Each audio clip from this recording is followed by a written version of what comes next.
बिस्मिल्लाहिर्रहमानिर्रहीम। जनाब, salary income हम डिस्कस कर रहे हैं और सैलरी के 8 पॉइंट हैं जिनमें से 3-4 हमने कवर किए और एक अहम बात अब हम डिस्कस करने जा रहे हैं जिसको मैं कहता हूँ important point regarding computation, calculation से रिलेटेड। आमतौर पर यह बात समझाई सिखाई नहीं जा रही होती। If the starting date of an employment is not specified, it is assumed that job lasted entire year. फिर पूरे साल की जॉब थी। Monthly salary will be multiplied by 12 to calculate annual salary. लेकिन अगर एनुअल सैलरी पहले ही annual given हो तो भाई ख्याल करना है। ये स्लाइड आपको बता रही है कि जागते रहना। आप अकाउंटेंट हो बेटा, आपने कैलकुलेशन से नहीं मार खा लेनी। कैलकुलेशन तो हमारी स्ट्रेंथ है ना बेटा, ठीक है। तो कंप्यूटेशनल एस्पेक्ट में इसे कहा करता हूं। If the exact date of salary payment is not mention, अगर सैलरी नहीं बताई कि पेमेंट दी कब जाती है तो नॉर्मल एजम्पशन हमारी क्या है? It is assumed that salary was paid to on last day of the month, ताकि वो आपको पता है सैलरी रिसीव बेसिस पे टैक्स हो रही है। तो फिर हमने अज्यूम किया कि जून की सैलरी जून में मिल गई थी, मई की सैलरी मई में मिल गई थी। If the monthly salary was paid on any day in the following month, current year salary June salary will be excluded. और अगर कहा जाए कि सैलरी हर महीने की 5 तारीख को मिलती है तो फिर कहानी चेंज हो जाएगी। अभी बताते हैं कैसे चेंज हो जाएगी।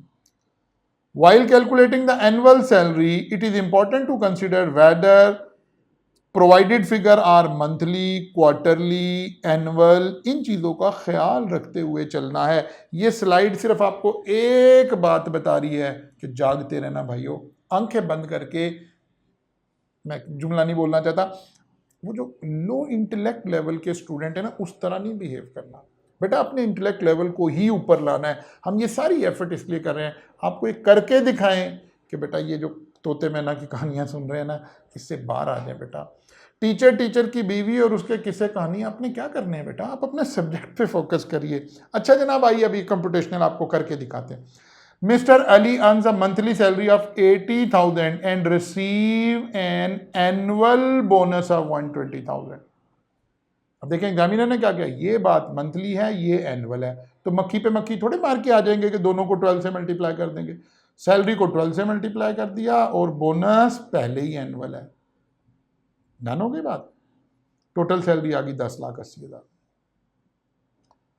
Since no starting date is mentioned, it is assumed that Mr. Ali worked as the entire year। वो वाली बात जो पीछे आपको समझाई। अच्छा जनाब,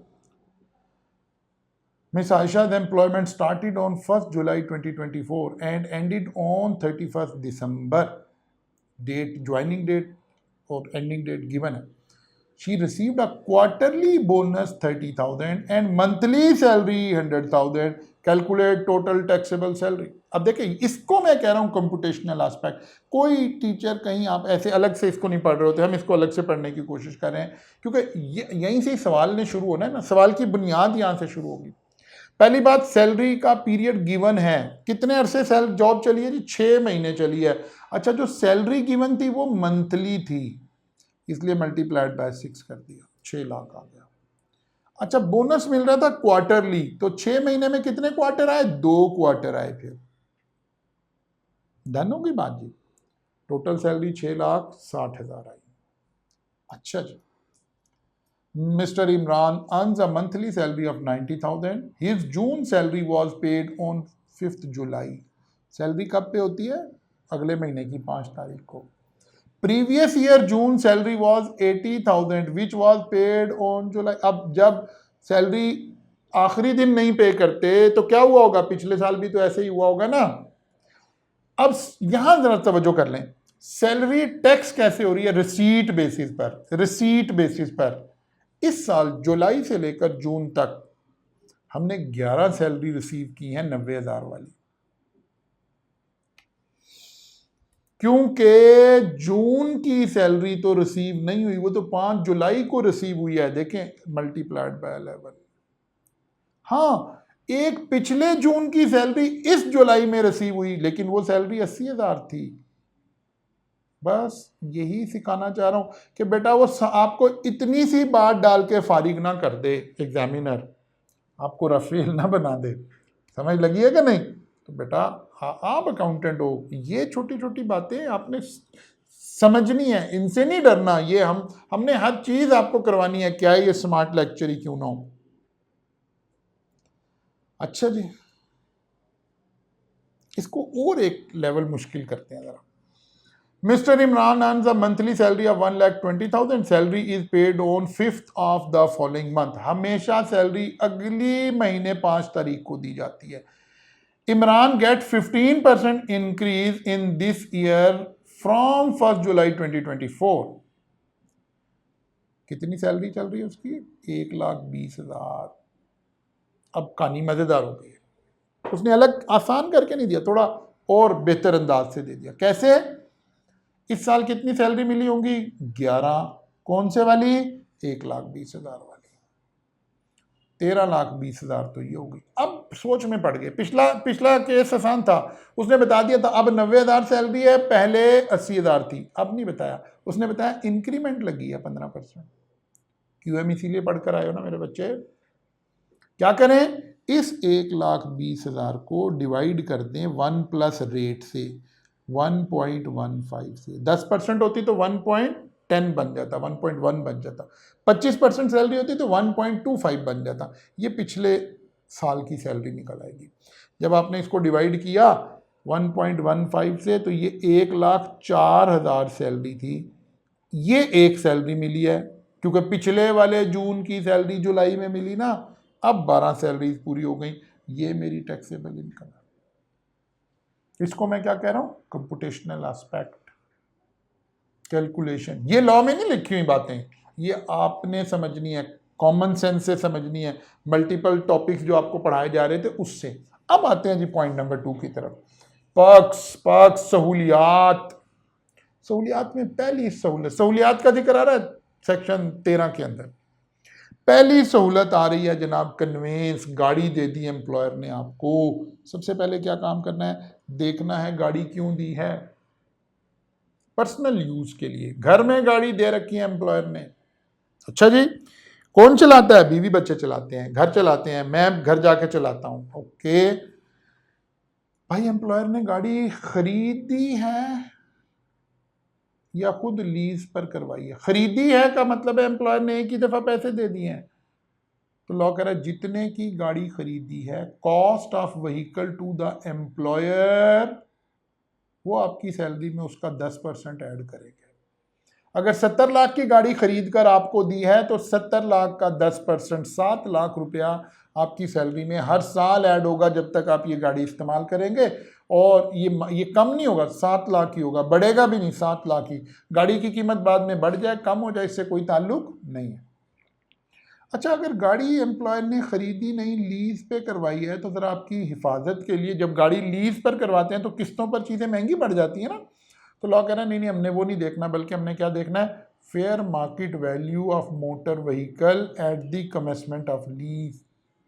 जब लीज हो रही थी ना, तो ये एम्प्लॉयर का मसला है कि भाई 70 लाख वाली गाड़ी उसने खरीदी है किस्तों पर, और ये पड़ गई है 1,10,00,000 की।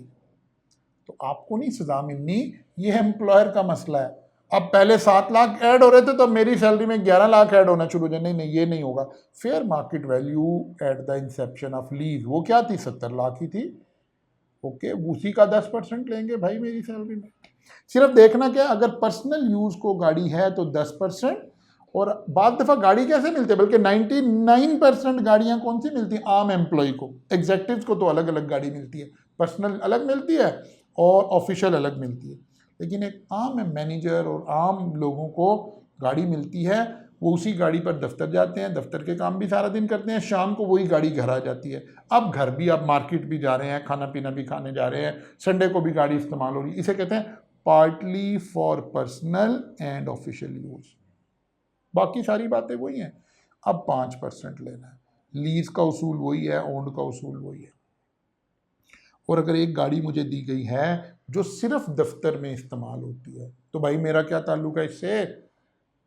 आपने दफ्तर में गाड़ी दी है, दफ्तर में इस्तेमाल होती है, for official use only, Holi and exclusively for official use, तो कुछ भी ऐड नहीं करना भाई। कहानी समझ आइए? अच्छा जनाब, इस सारी बातों को ना, गाड़ी से रिलेटेड ना असल में 4 ट्रांजैक्शन आती हैं हम उनका जिक्र करते हैं एक स्लाइड में लाकर, बस उस एक स्लाइड को कर ले, अल्लाह ने चाहा तो इससे बाहर कुछ नहीं आएगा। गाड़ी के इश्यूज क्या हैं? Issue related to conveyance. पहला इशू है आपको एम्प्लॉयर ने गाड़ी लेकर दी है, क्या है खरीद कर, क्या है किस्तों पर, लीज पर। गाड़ी का पेट्रोल कौन दे रहा है? गाड़ी खराब हो जाए तो कौन ठीक कराता है? एक ये मसला अंडर डिस्कशन है। इसे कहते हैं, पेट्रोल को कहते हैं रनिंग एक्सपेंसेस, और ठीक हो जाए तो कौन ठीक कराता है इसको? मेंटेनेंस। रनिंग एंड मेंटेनेंस कौन दे रहा है, ये देखने की जरूरत है। गाड़ी चलाता कौन है? ड्राइवर तो नहीं दे रखा। तीन बड़े मसले तो ये हैं गाड़ी से रिलेटेड, इनकी टैक्सेशन पढ़नी है, इनको देखना है कैसे करते हैं।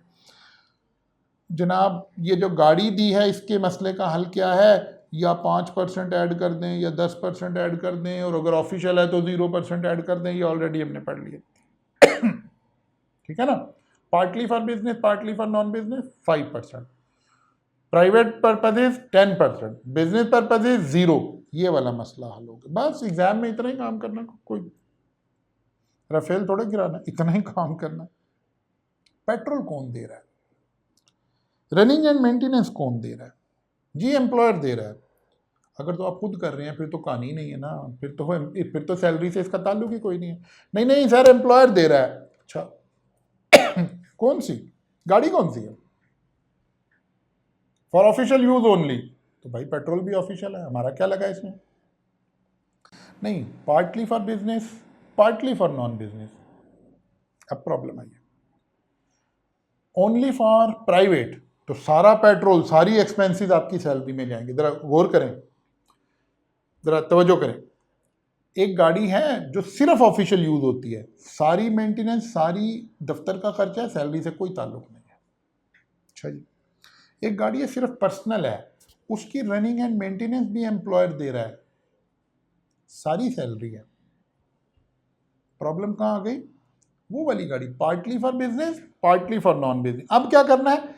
Actual personal usages will be added to salary. या एम्प्लॉयर बताएगा आपको, एग्जामिनर बताएगा कि 30% यूज जो है ना ये पर्सनल था, तो इस खर्चे का 30% आपकी सैलरी में चला जाएगा। या आधा आधा नहीं करेंगे, वो खुद बताएगा। इधर खुद ही आधा आधा हो गया था, यहां वो परसेंटेज नहीं लगानी। बात समझ आई है कि नहीं है? अच्छा जी। ड्राइवर सैलरी फिर वही देखना पड़ेगा। अगर तो ऑफिशियल गाड़ी है सिर्फ ओनली फॉर ऑफिशियल, तो ड्राइवर से हमारा कोई ताल्लुक नहीं है। अगर ओनली फॉर पर्सनल है तो ड्राइवर की सैलरी हमारी ऐड होगी। अगर partly for business, partly for non business है तो फिर वही एक्चुअल परसेंटेज लगेगी, 30% ऑफ द सैलरी ऐड होगा सैलरी में। कहानी समझ आई है कि नहीं आई? पहले यहां तक की एक और बात करना, फिर मैं चौथी बात को डालूंगा। If vehicle is not provided for the whole year, amount will be added on pro rata basis. Pro rata basis का मतलब क्या है? ये एनुअल चार्ज कैलकुलेट हो रहा है, पर्टिकुलरली ये वाला। लेकिन अगर गाड़ी 3 महीने पहले ही मिली है तो फिर पहले ऐसे कैलकुलेट कर लेंगे 10% या 5%, फिर उसको 3/12 करके प्रोरेटा बेसिस लगा लेंगे। कहानी समझ आई है? जी जनाब। अच्छा जी, पहले इसको ज़रा रिमूव कर दें जो कुछ हमने लिखा है, ताकि आपको ये नज़र आ जाए। अच्छा जी, डन हो गई बात? ठीक है। फिर क्या लिखा?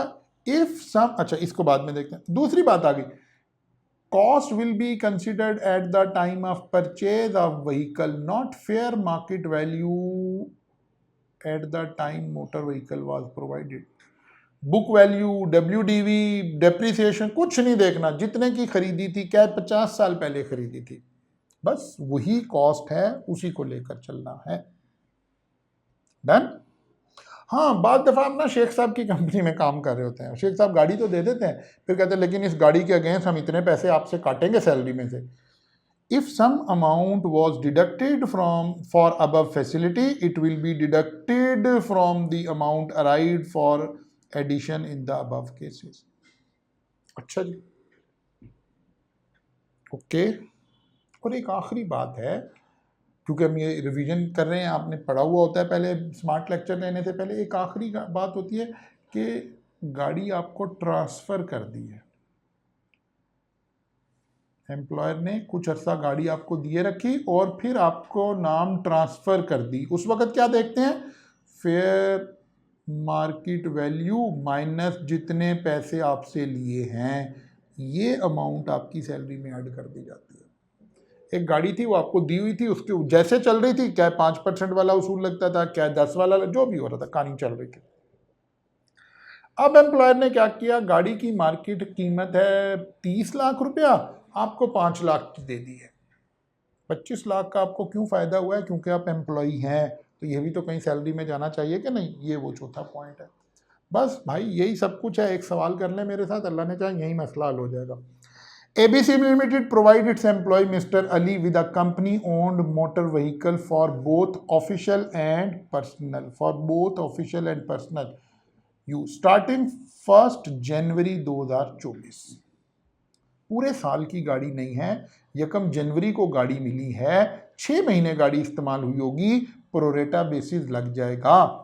Motor vehicle was purchase by the company 5 million on 1 जुलाई 2022, पहले की खरीदी हुई है, हाँ यही लेनी है। Whereas fair market value on 1 January 2024, जब मुझे दी है उस वक्त गाड़ी की कीमत फेयर मार्केट 40 लाख है। नहीं भाई, उस वक्त को नहीं देखते, जितने की गाड़ी खरीदी थी 50 लाख, उसी का 10% ऐड होगा। यहां यही सीखना है हमने। During the period of use, ABC Limited incurred 2,50,000 as running and maintenance cost for the vehicle. Vehicle कौन सी है? Partly for business, partly for official use. Company also employed a driver for vehicle and paid 30,000 per month. Driver is available to Mr. Ali for personal use as well as official use. ABC Limited deduct 5,000 per month for Mr. Ali's salary for personal usage of motor vehicle, which is estimated to be 40% of total usage. लो जनाब, एक मज़ेदार सवाल है, slide रोक कर इसको अच्छी तरह कर लें, यही कहानी ख़त्म हो जाएगी कन्वेंस की। अल्लाह ने चाहा और कोई सवाल करने की ज़रूरत नहीं पड़ेगी। देखिए जनाब, नंबर 1, गाड़ी दी है, पूरा साल नहीं दी, गाड़ी की कीमत 4 मिलियन नहीं लेनी, 5 million, cost to the employ, partly for business, partly for non business, 5%, पूरा साल नहीं थी, 6 महीने थी, 6/12, लो जी 1,25,000 गाड़ी की वजह से सैलरी में ऐड हो गया। अच्छा जी, लेकिन गाड़ी नहीं दी, इसकी मेंटेनेंस भी दी है, रनिंग एंड मेंटेनेंस 2.5 लाख रुपए खर्च हुए हैं, और मेरा पर्सनल यूज 40% है। एक्चुअल पर्सनल यूज देखना है, सवाल में गिवन होगा, खुद से नहीं अज्यूम कर लेना। गाड़ी में partly for business, partly for non business में लॉ ने खुद ही कर लिया, वहाँ 10%, वहाँ 5%, नहीं ऐसे नहीं, यहाँ जो दिया होगा 2.5 लाख का 40% मेरे से रिलेटेड था, पर्सनल 100,000 आ गया। ड्राइवर सैलरी 30,000 दे रहे थे, 6 महीने ही ड्राइवर हुआ, तो इसका 40% भी ले लिया, ड्राइवर की सैलरी आ गई जनाब। अब जरा गौर करने की बात यह है कि रनिंग एंड मेंटेनेंस और ड्राइवर सैलरी, पहली बात 6 महीने का ही खर्चा उठाएंगे ना, क्योंकि हमारे से रिलेटेड तो 6 महीने था, लेकिन इसे टाइम अपोर्शन करने की जरूरत नहीं पड़ी। रनिंग एक्सपेंसेस पहले ही सवाल में लिखा हुआ था कि इस पीरियड के इतने थे। देखें जरा, during the period of use पहले ही 6 महीने के हैं, तो इसको टाइम अपोर्शन करने की जरूरत नहीं है, पहले ही टाइम अपोर्शन अमाउंट आ रही है, बस 40% ले लिया। ये हमने खुद ही उठाए, 6 महीने के हैं, यहां टाइम अपोर्शन करने की जरूरत पड़ रही है। इसको समझें, इसको अच्छी तरह समझें बेटा। ले जनाब, इन सारे का टोटल लगा लें तो ये हमारी सैलरी में ऐड होना था, लेकिन हमने शेख साहब की कंपनी है, 5,000 काटी जा रहे हैं, वहाँ लिखा होता लेस एनी अमाउंट पेड, 30,000 हमने पे किया, 1,25,000 plus 1 lakh plus 72,000 minus 30,000, this amount will be added to your salary. कहानी समझ आई है? छोड़े परे तोते मैना की कहानियाँ, टू दी पॉइंट पढ़ें, यहीं एक आधा सवाल लिखा हुआ है, इसकी प्रैक्टिस कर लें, आपके सारे मसले हल हो जाएंगे इंशाल्लाह। Best of luck.